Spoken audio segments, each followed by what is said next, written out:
ایک خوبصورت گاؤں میں 3 بہنیں رہتی تھیں جن کے نام تھے زینب، فاطمہ اور عائشہ۔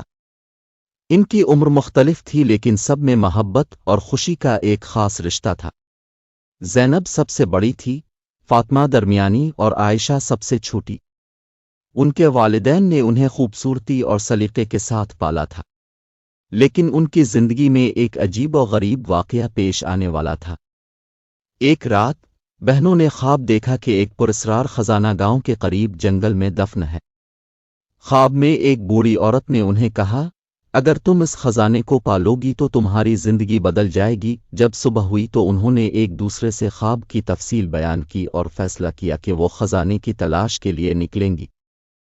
زینب نے کہا، ہمیں آج ہی جنگل کی طرف چلنا چاہیے۔ فاطمہ نے اپنے ساتھ کچھ کھانا اور پانی لیا، جبکہ عائشہ نے اپنی پسندیدہ کہانی کی کتاب بھی اٹھا لی۔ تینوں بہنیں خوشی خوشی جنگل کی طرف روانہ ہو گئیں۔ جنگل میں داخل ہوتے ہی انہیں ایک عجیب سا سکوت محسوس ہوا۔ درختوں کی شاخیں ایک دوسرے سے ٹکرا رہی تھیں، جیسے وہ کسی راز کی باتیں کر رہی ہوں۔ عائشہ نے کہا، یہاں تو بہت عجیب لگتا ہے۔ زینب نے اسے تسلی دی، ڈرو نہیں، ہم ایک دوسرے کے ساتھ ہیں۔ چلتے چلتے انہیں ایک قدیم راستہ نظر آیا جو بہت سی جھاڑیوں میں چھپا ہوا تھا۔ فاطمہ نے کہا، یہ راستہ ہمیں خزانے کی طرف لے جا سکتا ہے۔ وہ تینوں بہنیں اس راستے پر چل پڑیں۔ کچھ دیر بعد انہیں ایک بزرگ درخت کے نیچے ایک چمکدار چیز نظر آئی۔ جب وہ نزدیک گئیں تو دیکھا کہ وہ ایک قدیم صندوق تھا۔ عائشہ نے صندوق کو کھولنے کی کوشش کی۔ اندر ایک پراسرار کاغذ اور کچھ سکہ تھے۔ کاغذ پر لکھا تھا، جو بھی اس خزانے کا وارث بنے گا اسے 3 آزمائشوں کا سامنا کرنا ہوگا۔ بہنوں نے آپس میں مشورہ کیا کہ انہیں ان آزمائشوں کا سامنا کرنا ہوگا تاکہ وہ خزانہ حاصل کر سکیں۔ پہلی آزمائش یہ تھی کہ انہیں اپنی خوف کو قابو کرنا تھا۔ زینب نے کہا، ہمیں ایک دوسرے کا ہاتھ تھامنا چاہیے۔ انہوں نے ایک جگہ پر بیٹھ کر اپنی خوف کی باتیں کیں اور ایک دوسرے کو حوصلہ دیا۔ آہستہ آہستہ ان کے خوف ختم ہونے لگے اور انہوں نے پہلی آزمائش کو کامیابی سے مکمل کیا۔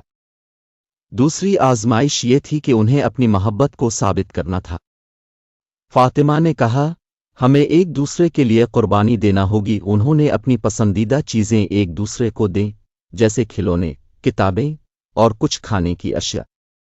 اس کے بعد انہیں احساس ہوا کہ حقیقی محبت قربانی میں ہے۔ اس طرح انہوں نے دوسری آزمائش بھی پاس کر لی۔ تیسری اور آخری آزمائش یہ تھی کہ انہیں اپنے علم اور عقلمندی کا استعمال کرنا تھا۔ عائشہ نے کہا، ہمیں مل کر ایک سوال کا جواب دینا ہوگا جو ہمیں اس کاغذ پر لکھا ملے گا۔ انہوں نے کاغذ پر لکھے سوال کو پڑھا، دنیا کی سب سے بڑی دولت کیا؟ تینوں بہنوں نے سوچا اور ایک دوسرے سے بحث کی۔ آخر کار زینب نے کہا، سب سے بڑی دولت محبت ہے۔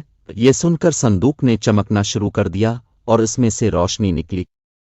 انہوں نے دیکھا کہ صندوق کھل گیا اور اندر ایک نہایت خوبصورت زیور اور کچھ سکہ تھے۔ بہنوں نے خزانے کو دیکھ کر خوشی منائی، لیکن انہوں نے سوچا کہ اس خزانے کا صحیح استعمال کیسے کیا جائے۔ زینب نے کہا، ہمیں اس خزانے کو گاؤں کے لوگوں کی مدد کے لیے استعمال کرنا چاہیے۔ فاطمہ اور عائشہ نے اس بات سے اتفاق کیا۔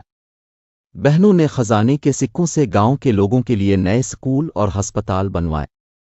گاؤں کے لوگ ان کا شکر گزار ہوئے اور ان کی محبت اور ہمت کی مثالیں دینے لگے۔ گاؤں میں خوشحالی آ گئی اور تینوں بہنیں خوش رہیں۔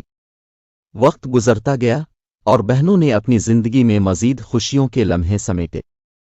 انہوں نے ایک دوسرے کے ساتھ اپنی کہانیاں بانٹیں اور ایک دوسرے کا ساتھ ہمیشہ دیا۔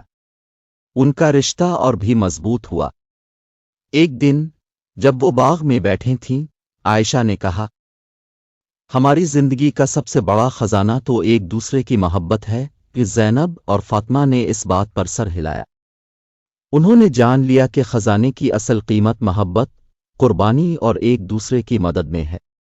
یوں 3 بہنیں اپنی زندگی کے سفر میں ایک دوسرے کی طاقت بنے۔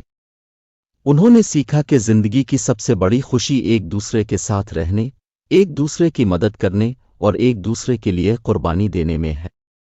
یہ محبت کی ایک خوبصورت کہانی